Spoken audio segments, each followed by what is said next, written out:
Back at it with the true crime stories for you. This week's topic is covering what I predict will end up being one of the biggest homicide cases of the upcoming decade. Through tight-lipped media news reporting, but then loudmouth social media rants, we're going to talk all about what had initially started as a missing persons case, but quickly spiraled into what appears to be a very tragic ending. And of course, if you can't guess it by now, we're going to talk about the murder of Gannon Stauch.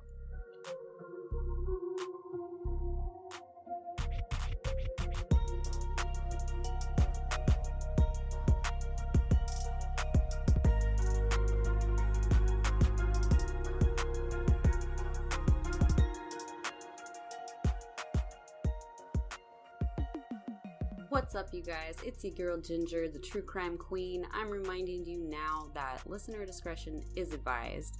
The dark nature of the show is not suitable for young ears and those who are sensitive to graphic material. But without further ado, let's get it. Welcome back, everyone. Happy quarantine, you guys. I hope your families are doing okay out there. It's been an interesting few weeks at home with the kiddos, and my state says no more school for the rest of the year, so it seems like this is going to be our new normal for the time being. I wanted to come back with a big case, something recent, something wild, a doozy, and I think I picked the right one. The story today will consist of mostly the news reporting of the investigation into a missing 11-year-old boy from Colorado, and took us all the way to the discovery of his remains in the state of Florida, over 1,000 miles away, and almost 2 months after he went missing. What happened to Gannon? I don't know. I think I know, but let's get into it.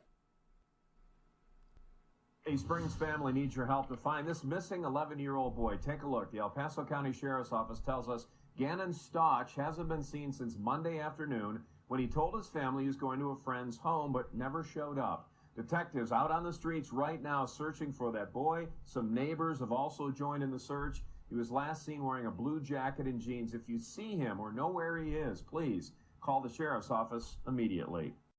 So the setting for our case is Colorado Springs, Colorado. More specifically, though, Gannon went missing from a newly constructed development of homes in a neighborhood known as Lorson Ranch.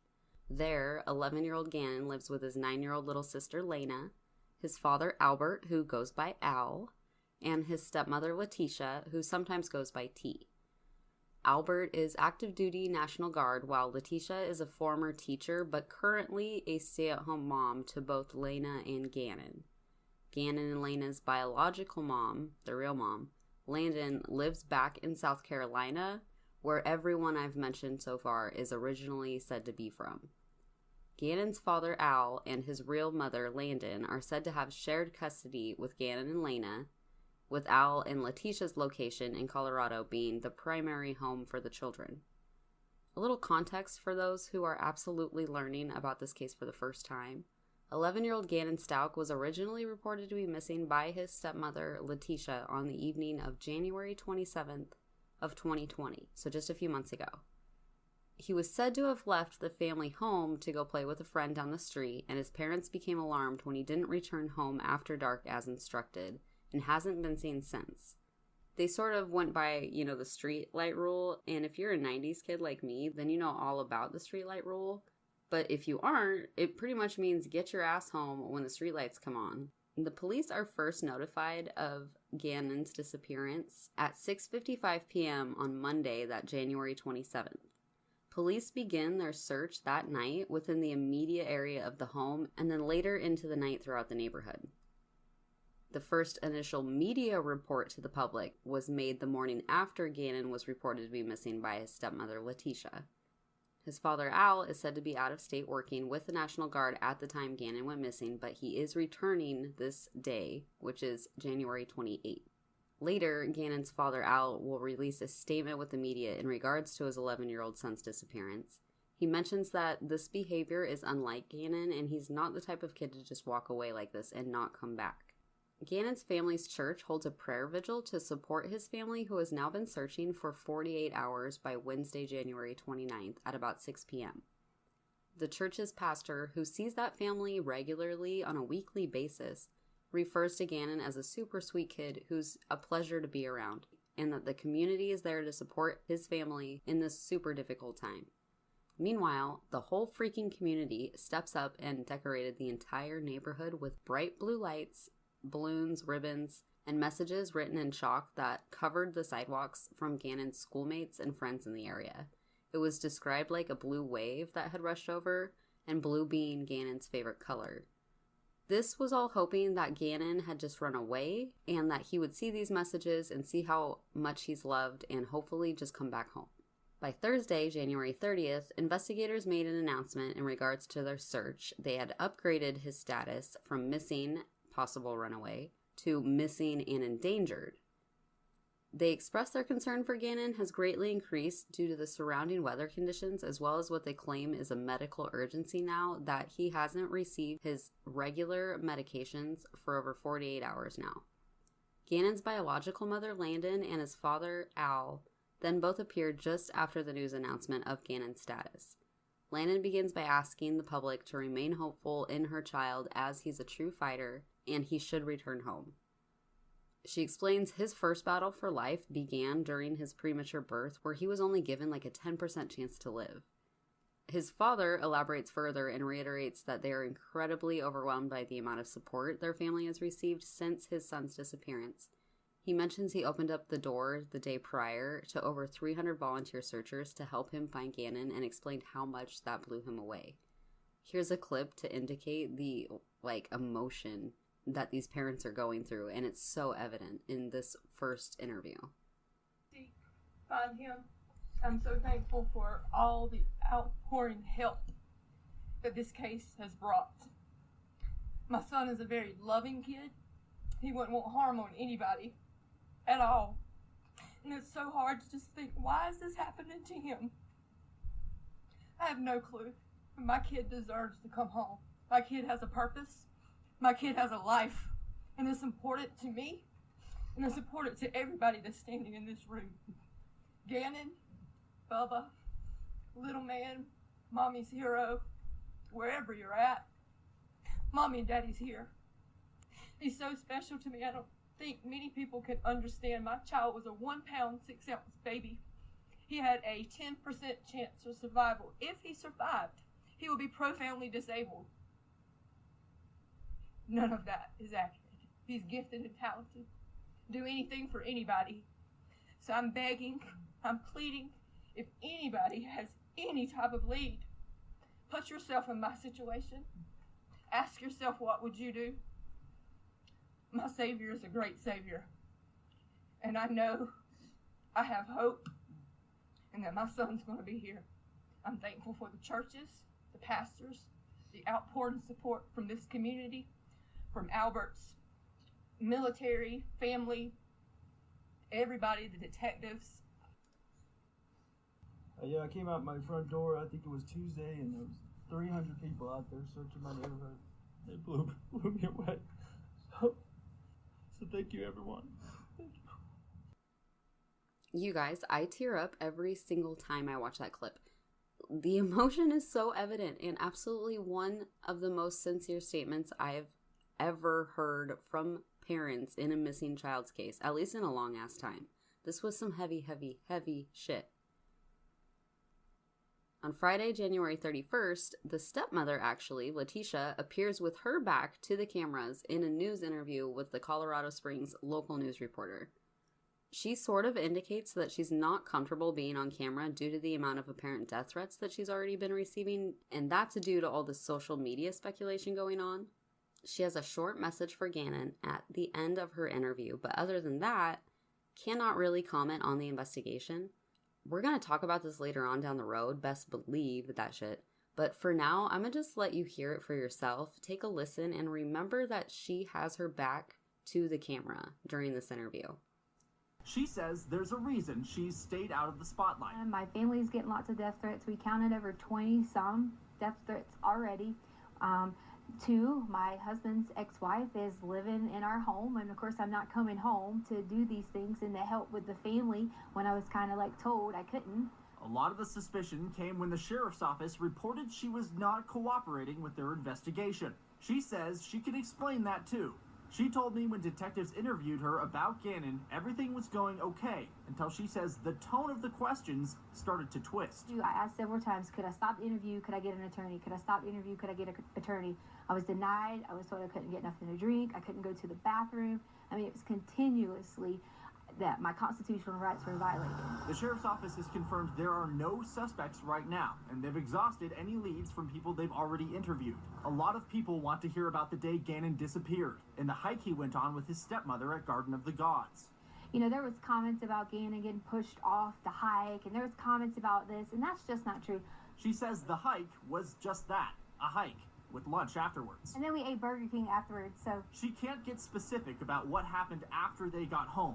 Investigators told her not to talk about it for now. She wants her message heard. A lot of people can see that I'm not missing and see that I am being cooperative, but to me, it's okay that they think those things, because the way someone thinks about me, I don't have a problem with that. My main thing is I would never want someone to think that I would hurt Gannon or any of the children in our home, because that's just not the case.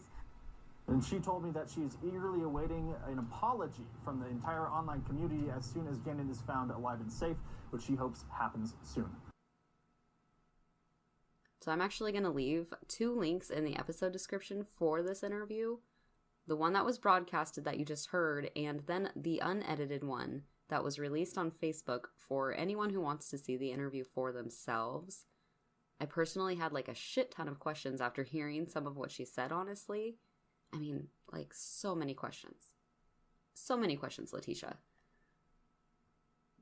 On Sunday, February 2nd, local news reports that the growing social media awareness and speculation while searching for Gannon has actually made the investigation much harder, according to the El Paso County Sheriff's Department, who's leading the investigation. It seems as though a lot of apparently controversial rumors and misinformation was making its way through the local neighborhood Facebook groups, which was actually contradicting what story the local news was spinning at the time. The Facebook and social media side to this investigation is going to be thoroughly covered in part 2 next week, and you're going to learn why social media became such an issue, and you'd probably be surprised to learn that it's because the stepmom actually can't shut her own mouth and keeps spilling more details than the actual news. By Monday, February 3rd, 1 whole week after the search for Gannon had began, detectives were seen leaving the Stauch residence with several items presumably taken for evidence. Obviously, all the items were concealed, but the reports early in the day were describing more or less the actual sizes of the items that were being carried out. Obviously, just to give social media more to speculate on, of course. Later, though, the news reports would surface that a neighbor's security camera footage from the day Gannon went missing has been recovered by investigators. They actually had asked the media not to show the actual footage until they were given like a go-ahead, which most outlets complied with as they didn't want to hinder the investigation further than it already had been. The neighbor himself, though, had been interviewed, and he makes a few interesting comments to reporters that the public does get to hear. He claims that he couldn't sleep that night, something was bothering him, and he stayed up late reviewing the security footage from the entire previous week, not just the time frame that Gannon allegedly walked away from the Stauch home. He says he watched a particular clip about 30 times before showing the footage to Gannon's father, Albert, who, upon watching the security footage, allegedly became distraught and claimed she lied, he didn't go to a friend's house. The neighbor that was being interviewed added that the investigators told him that this was the break in the case that they needed. And then I saw him come out the house and get in the vehicle. And then I was like, something isn't right. Neighbor Roderick Drayton saying his video shows Gannon and his stepmom together a week ago Monday at about 10:13 a.m. She would back up, go inside, and then Gannon would come out. But he looks sluggish, like he was, for me, so much like he was drugged. It wasn't until a few hours later that Roderick Drayton's video shows the truck returning. I started watching to see if she brought him back home. At 2:19, she came back, locked her truck. Nobody got out of the truck. The El Paso County Sheriff's Office not confirming or commenting on the video, asking the public not to rush to judgment. By Tuesday, February 4th, an official update on the search for Gannon Stauch on its 8th day, basically indicating that they are ceasing large search operations at this point, but actually narrowing down search areas based on the new leads and received tips regarding the case. They acknowledge the existence of the previously reported security footage from the neighbor of the Stauch family, but would not comment on it in the least as it is directly involved with the investigation. Gannon's biological mother, Landon, and his dad, Albert, and even his little sister, 9-year-old Lena, appear in a video recorded message with an emotional plea to Gannon. It was also reported, and you can even see in the little video where they asked Gannon's little sister to say something to him, and she was like, "I love you, Bubba." And it was so cute because she has no idea what's going on. Like, ignorance is bliss at that age. Back to the story.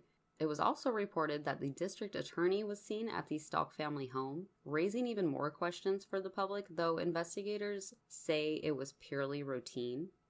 They add that they currently report that they still have no suspects.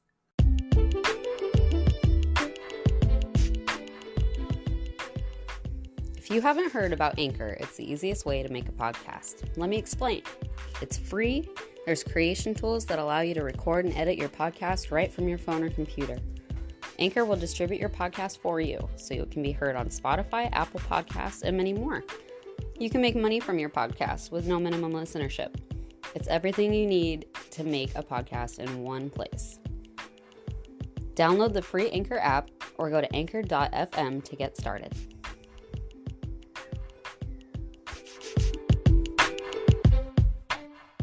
By February 6, searchers on the lookout for Gannon have been reportedly seen working in an area not too far away from the neighborhood Gannon was believed to have walked away from.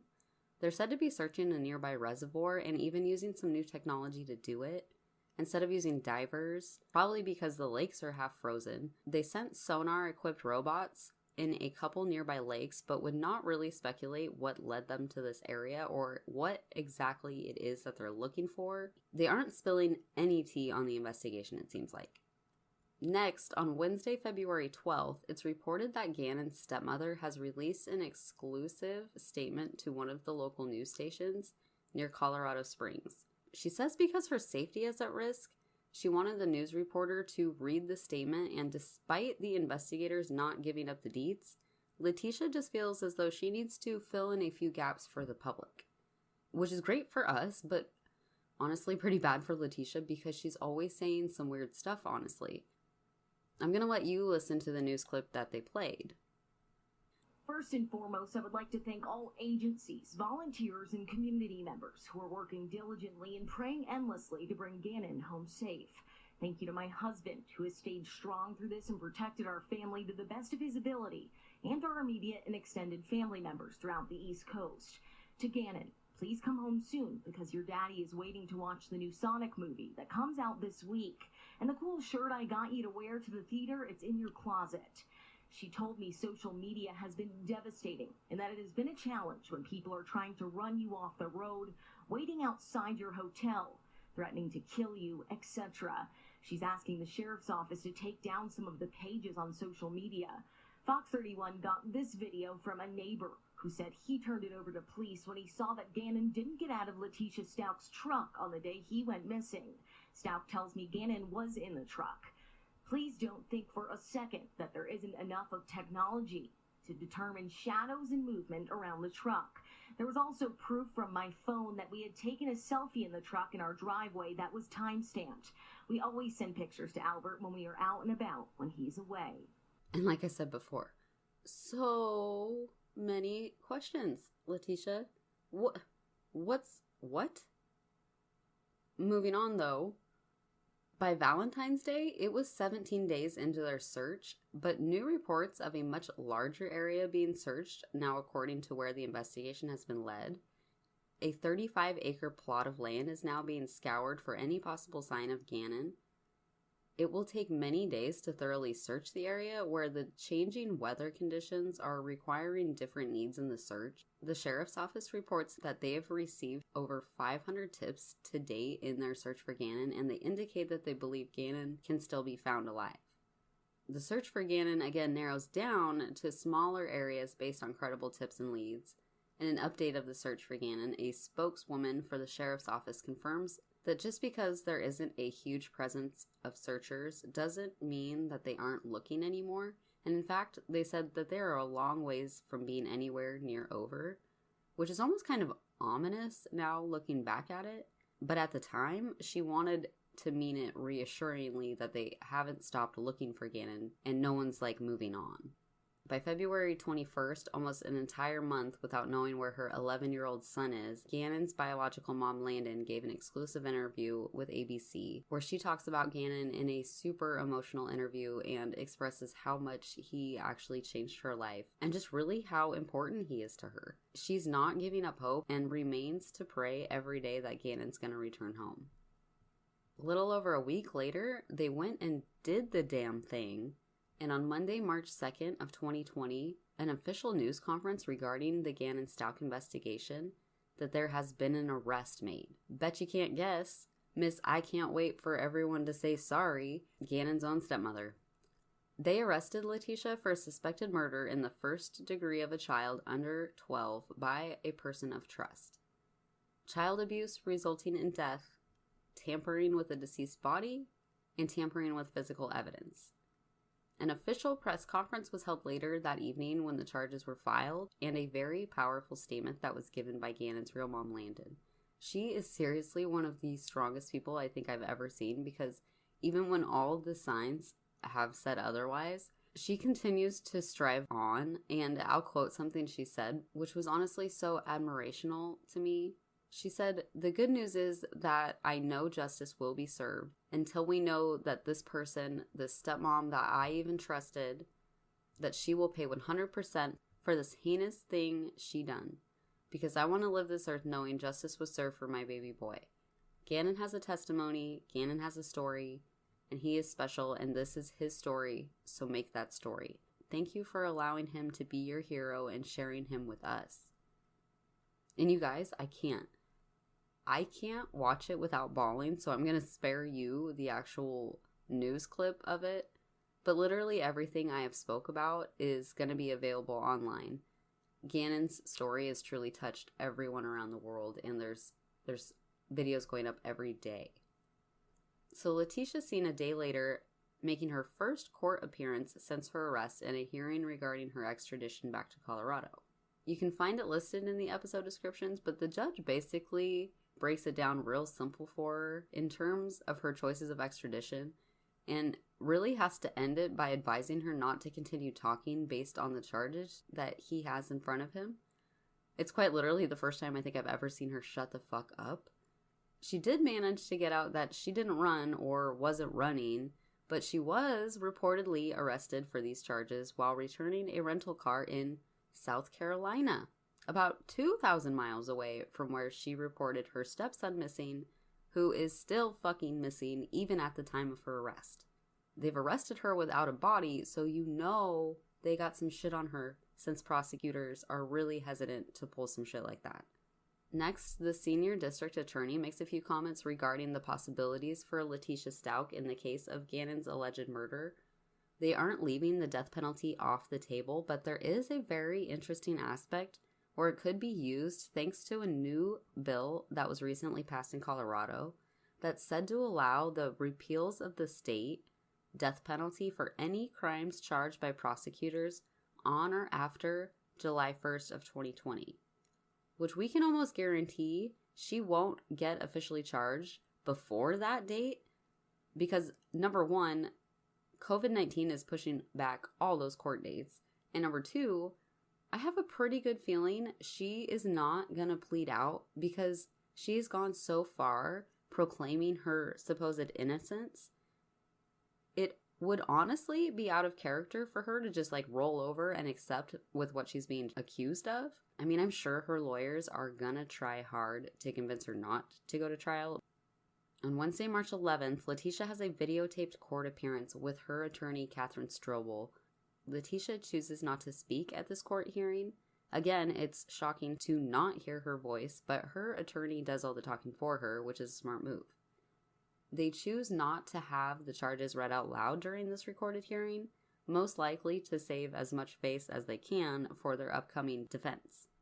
However, then, by the grace of sweet baby Jesus, on Friday, March 20th of 2020, after an entire 6 weeks of searching, reports that human remains have been interestingly discovered in Florida and are tentatively being identified as Gannon Stauch.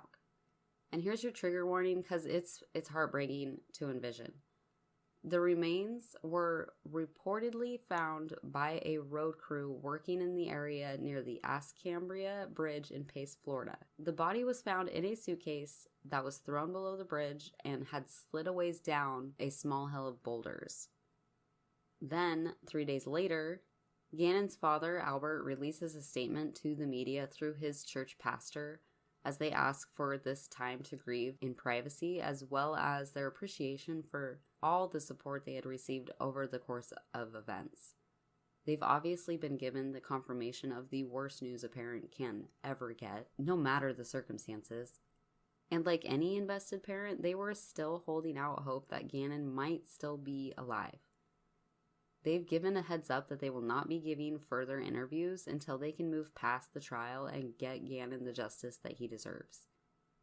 Interestingly, on April 3rd, the leaked and now unsealed arrest warrant affidavit of Letecia Stauch now hits the screens, and it's being thoroughly deciphered to understand what exactly happened to Gannon and why they are so confident that Leticia is responsible for his murder. The arrest warrant affidavit for Letecia Stauch is a whopping 32 pages, and I'm honestly not sure how long they usually are, but this was a shit ton of information alone. It lays out the entire case they have against her, filling in all those gaps that the news really couldn't get into.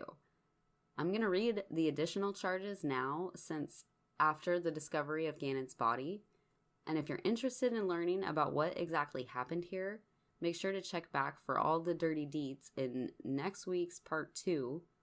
I'm even making a couple YouTube videos to support the visual clarification of some of these instances, because I went like super fucking hard on this case.